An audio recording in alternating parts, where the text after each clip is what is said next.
You know your chart. You know your placements. You can talk Mercury retrograde in your sleep, but there are 51 things you are probably still getting wrong.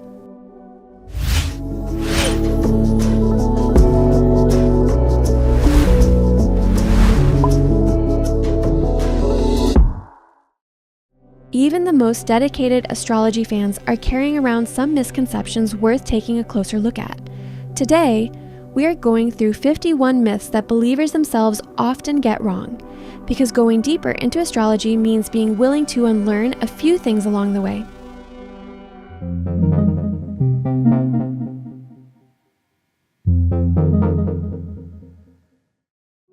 Myth number 1. Your sun sign defines your whole personality. This is probably the most widespread misconception in astrology, full stop. Your sun sign is one placement out of dozens in a natal chart. Your moon sign governs your emotional world. Your rising sign shapes how you come across to other people. Summing up your entire chart with your sun sign is a bit like describing a whole symphony by humming one note from it. Myth number 2. Incompatible sun signs can never have a successful relationship. Sun sign compatibility is the most surface-level form of synastry, which is the comparison of two people's charts. A pairing that looks bad on paper can look completely different once you factor in strong Venus connections, complementary moon signs, or a powerful composite chart. Two full charts interact in hundreds of ways. Sun signs are where you start looking, not where you finish. Myth number 3. You should only date people whose signs are compatible with yours. Following that rule rigidly means potentially walking away from real connections based on one data point out of dozens. Astrological compatibility is complex and personal. It works best as a tool for self-awareness, not as a dating filter. Myth number 4. All Scorpios are intense, all Geminis are two-faced, all Leos are self-absorbed. Sign stereotyping flattens the whole system. A Scorpio with a Sagittarius stellium and an Aquarius rising reads very differently from a Scorpio with heavy Cancer placements. Boiling a sign down to one personality trait might make for a fun meme, but it is not really astrology. Myth number 5. Your sun sign determines your destiny. Astrology describes tendencies, potentials, and timing. It does not hand you a fixed outcome. Free will, environment, upbringing, and the choices you make every day all shape your life. The chart is a map of the terrain, not a predetermined route. Myth number 6. If you don't relate to your sun sign, astrology just doesn't work for you. Before writing it off entirely, look at your full chart. A lot of people relate far more strongly to their rising or moon sign than their sun. If your sun is in Aries, but your moon is in Pisces and your rising is in Virgo, Aries might genuinely be the part of yourself you recognize least. And that actually makes perfect sense astrologically. Myth number 7. Your sun sign is who you are, your moon sign is what you feel, and that's really all there is to it. That framework is a useful starting point for beginners, but it is wildly incomplete. Your Mercury placement shapes how you think and communicate. Your Venus shapes what you value and how you love.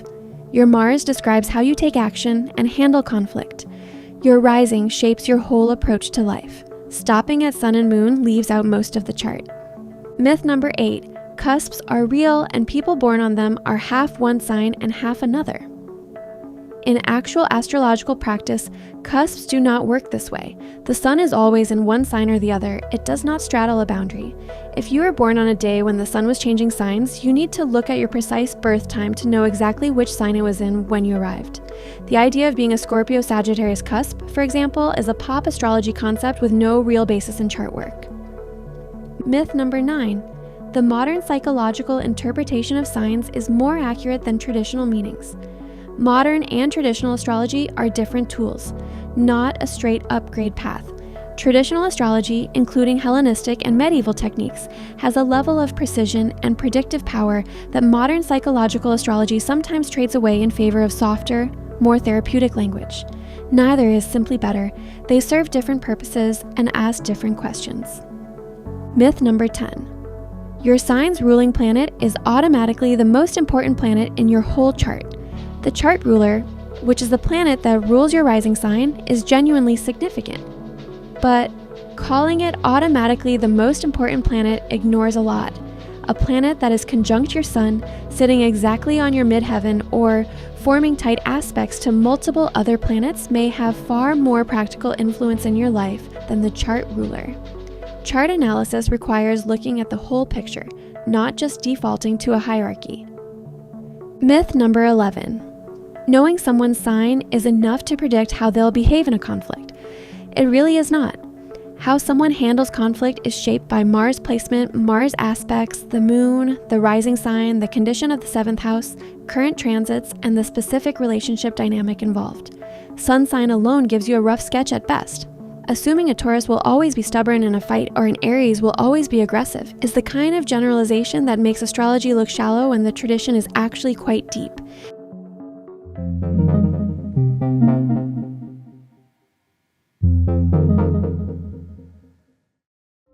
Myth number 12. Your rising sign is less important than your sun sign. A lot of contemporary astrologers would flip that around entirely. In Hellenistic astrology, the rising sign, also called the ascendant, was considered the single most important point in the chart.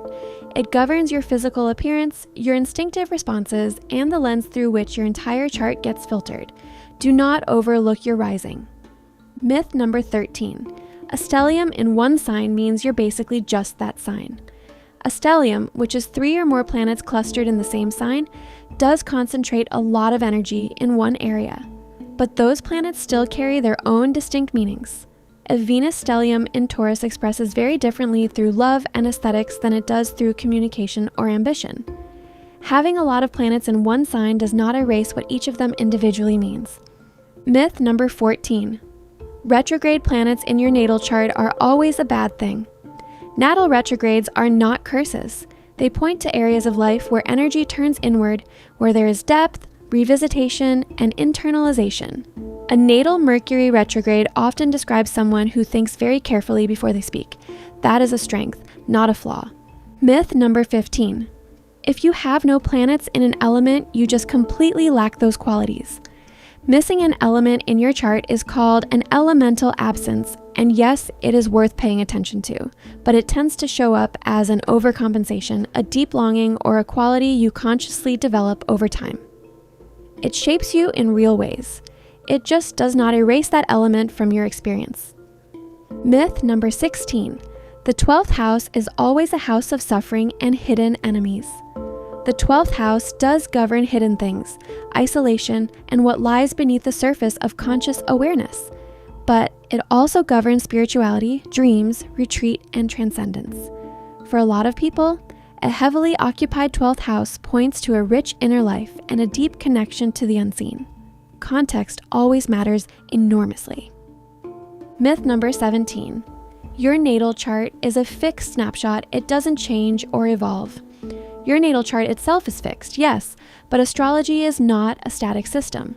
Transits, progressions, and solar arc directions show how the chart activates and develops over time.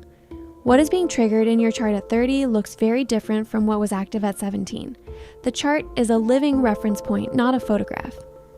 Myth number 18. Out of sign aspects don't really count. An out-of-sign aspect, sometimes called a dissociate aspect, is when 2 planets form a recognizable geometric angle, but happen to be in signs that do not typically relate to each other. Some astrologers do weight these differently, but dismissing them entirely misses real patterns. Out-of-sign aspects have a distinctive quality, a kind of tension or awkwardness in the energy, but they still operate. Ignoring them means missing part of what the chart is saying. Myth number 19. The North Node tells you who you're becoming, and the South Node is just baggage you need to leave behind. This is a popular modern take on the nodes, and it is worth examining. The South Node does point to familiar territory, patterns that come naturally, maybe too naturally, but framing it purely as baggage oversimplifies things. The South Node also represents genuine gifts and resources. The work is not to abandon it, but to stop being unconsciously driven by it. And the North Node is not a simple destination. It describes a direction, not a finish line. Myth number 20. Intercepted signs in your chart mean those energies are completely blocked. Interceptions, which occur in certain house systems when a sign is fully contained within a house without touching either house cusp, do indicate something. The energy of an intercepted sign tends to be less immediately accessible, more internalized, sometimes harder to express outwardly. But blocked is too strong a word. Think of it more as energy that requires more deliberate effort to access and integrate. It is there, it just needs more work to reach. Myth number 21. The chart ruler is always the most powerful planet in the chart, regardless of everything else. The chart ruler, which is the planet ruling your rising sign, deserves attention. But in practice, a planet that is conjunct the sun, stationary, angular, or forming a tight configuration with multiple other planets is often more active and influential in daily life than the chart ruler. Hierarchy in chart analysis is flexible, not fixed. You have to look at the whole chart and see what is actually activated. Myth number 22.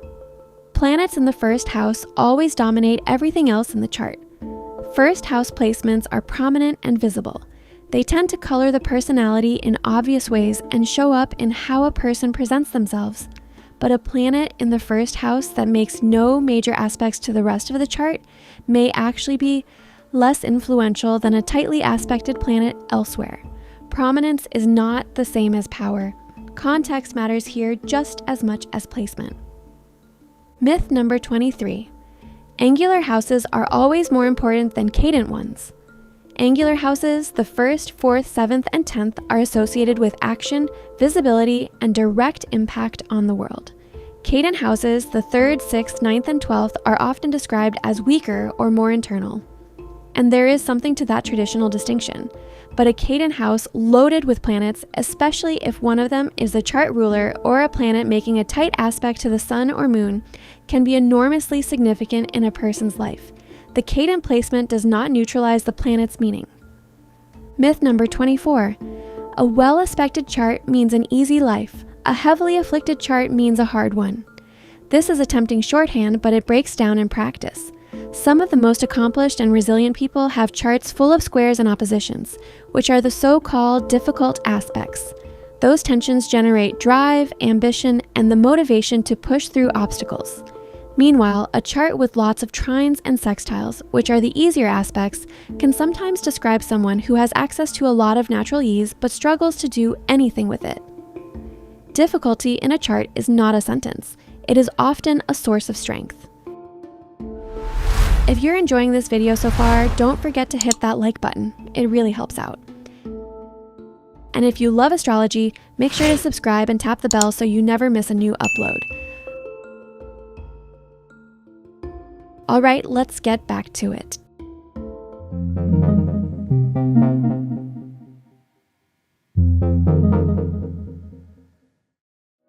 Myth number 25. Mercury retrograde is responsible for every tech failure and communication breakdown during those weeks. Mercury retrograde is real and worth being aware of, but it is not a cosmic scapegoat for everything that goes sideways. Plenty of miscommunications happen when Mercury is moving just fine, and plenty of retrograde periods pass without major incident. The influence is real. The blanket blame is an overreach. Myth number 26. You should never sign contracts or make big decisions during Mercury retrograde. That rule is too rigid. Life does not always wait for Mercury to go direct. What retrograde periods genuinely call for is extra care, more thorough review, and a willingness to revisit the details. Work with that energy rather than grinding everything to a halt. Myth number 27. Retrograde means the planet is literally moving backwards through space. Planets do not reverse course. Retrograde is an optical illusion created by the relative speeds of Earth and the other planet as they move through their orbits.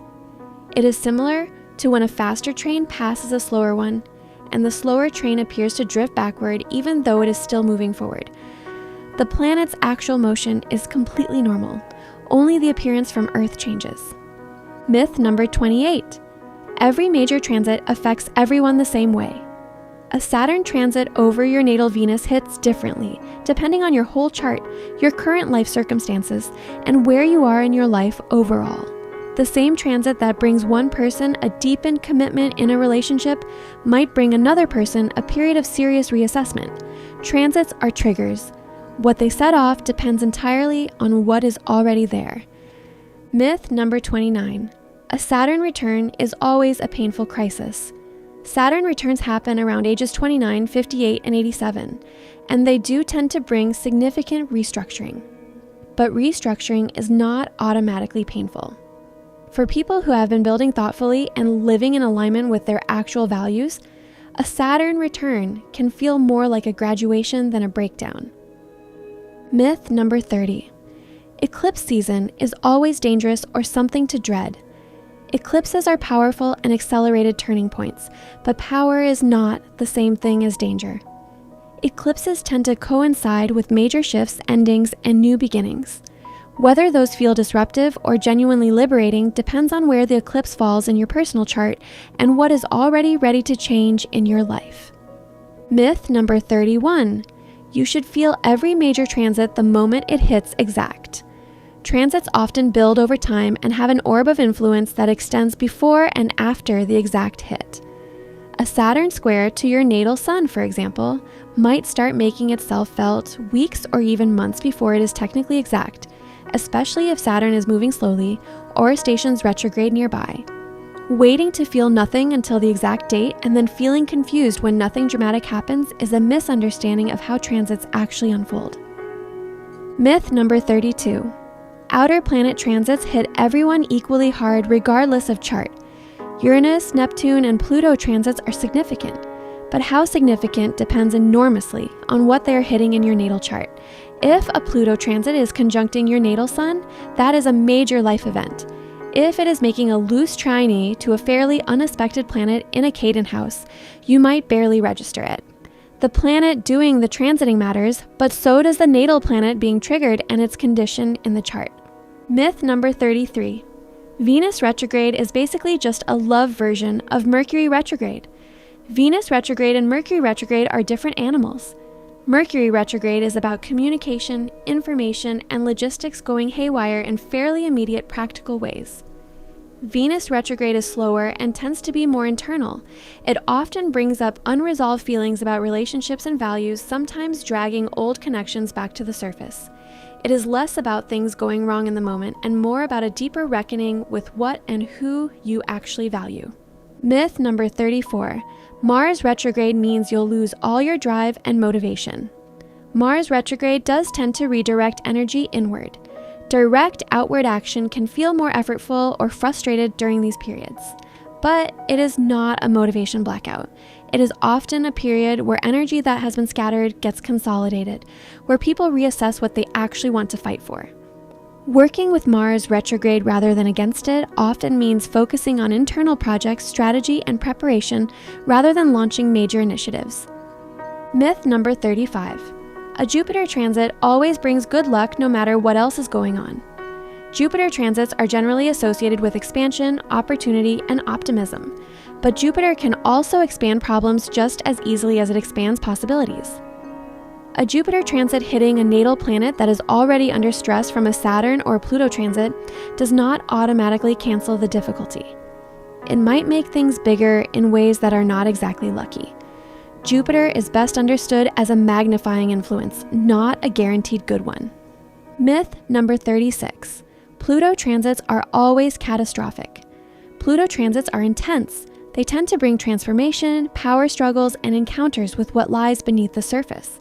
But catastrophic is not always the right word. For some people, a Pluto transit coincides with a period of profound empowerment, the stripping away of what was no longer working, followed by a genuine rebuilding. Whether Pluto feels like destruction or liberation often depends on how much resistance there is to the underlying change being called for.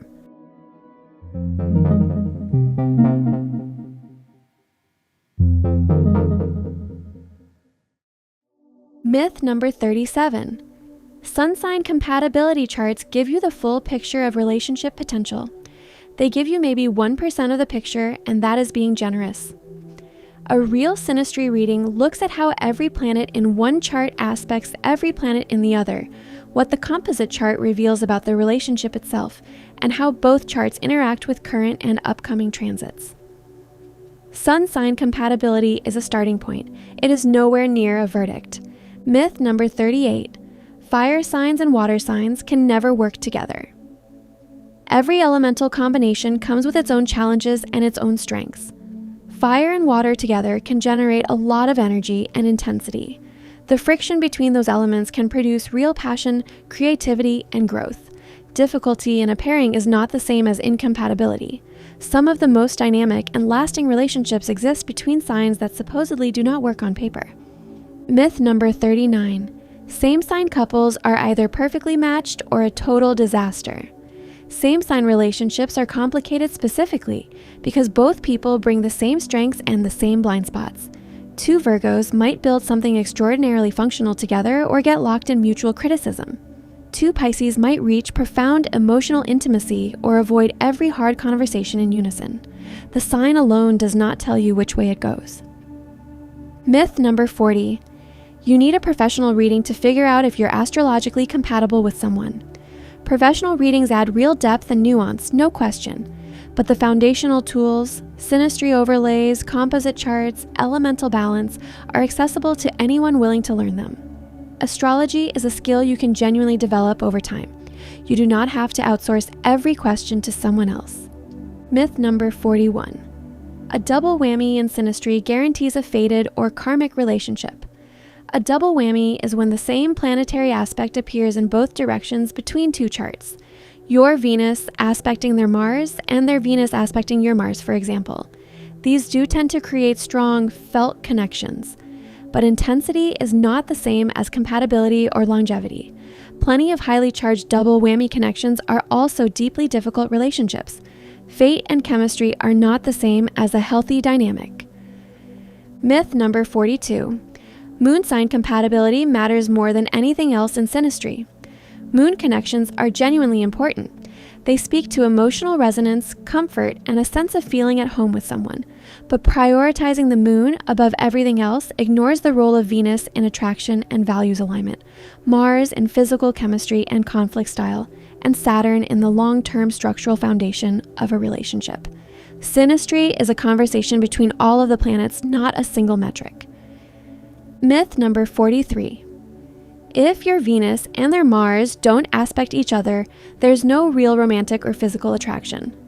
Venus-Mars aspects in synastry are a classic signature of romantic pull, and they are worth looking at, but attraction in a chart shows up in multiple ways. Sun-Moon contacts can create a powerful sense of recognition. Rising sign connections can generate immediate chemistry. Pluto contacts can create magnetic, if sometimes obsessive, pull.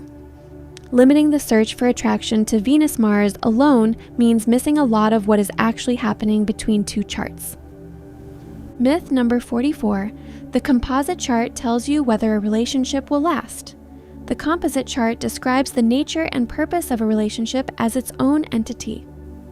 It shows what the relationship itself is about and what it tends to generate, but it does not function as a durability predictor. Difficult composite charts can describe relationships that are challenging but deeply transformative and long-lasting. Easy composite charts can describe relationships that feel pleasant but ultimately do not go anywhere. Longevity depends on far more than the composite chart alone. Myth number 45. Saturn aspects in synastry are always a red flag. Saturn contacts between two charts often get a bad reputation because they bring themes of restriction, obligation, and seriousness. But Saturn in synastry is also one of the clearest markers of commitment, staying power, and structural durability in a relationship. Many long-term partnerships have strong Saturn contacts. The question is not whether Saturn is present, but whether both people can work constructively with what it brings. Myth number 46. Air and earth signs are always too different to connect on a deep level. Air signs tend toward abstraction, ideas, and social connection. Earth signs tend toward the practical, tangible, and grounded. Those orientations do create friction sometimes, but they can also be deeply complementary. An earth sign can ground an air sign's ideas into practical reality. An air sign can help an earth sign zoom out and see the bigger picture. Difference is not distance. It is often what makes a relationship generative.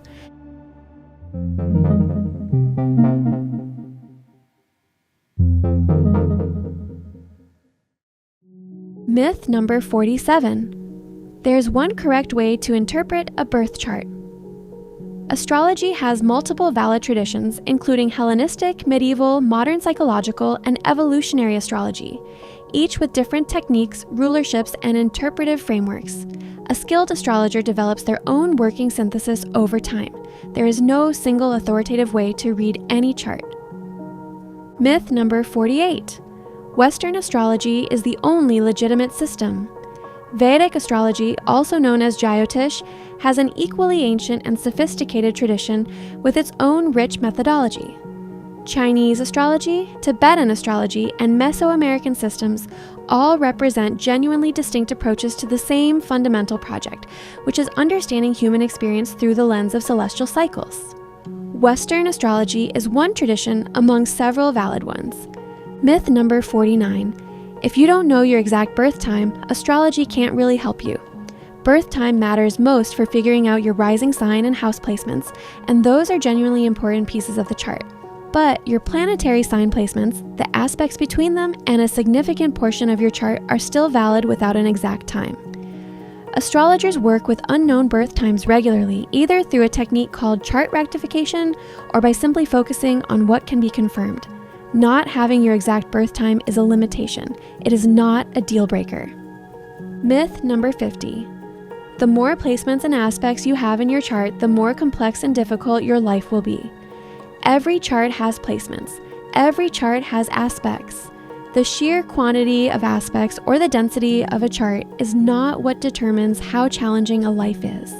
What matters is the nature of those aspects, which planets are involved, how they are configured, and crucially, how the person works with what they have been given. A chart with a handful of tight, challenging aspects can describe more difficulty than a chart packed with dozens of loose ones. Myth number 51. Once you've learned the basics of astrology, you know enough to read any chart accurately. Astrology has a genuine learning curve that does not flatten out after you memorize the signs, planets, and houses. Reading a chart accurately requires understanding how planets modify each other through aspect, how house placements change the expression of a planet, how the chart ruler conditions everything it touches, how transits and progressions layer over the natal, and how all of those factors interact simultaneously. Experienced astrologers with decades of practice still encounter charts that surprise them. The basics are a door, not a destination. Thanks for watching. If you enjoyed this exploration into astrology, be sure to hit that like button and subscribe for more fascinating cosmic content. Want to learn more about your own unique astrological makeup?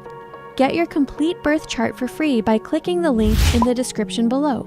Your birth chart reveals so much more than just your sun sign. Check out our recommended videos to discover more about zodiac compatibility, planetary influences, and other astrology insights. See you in the next video.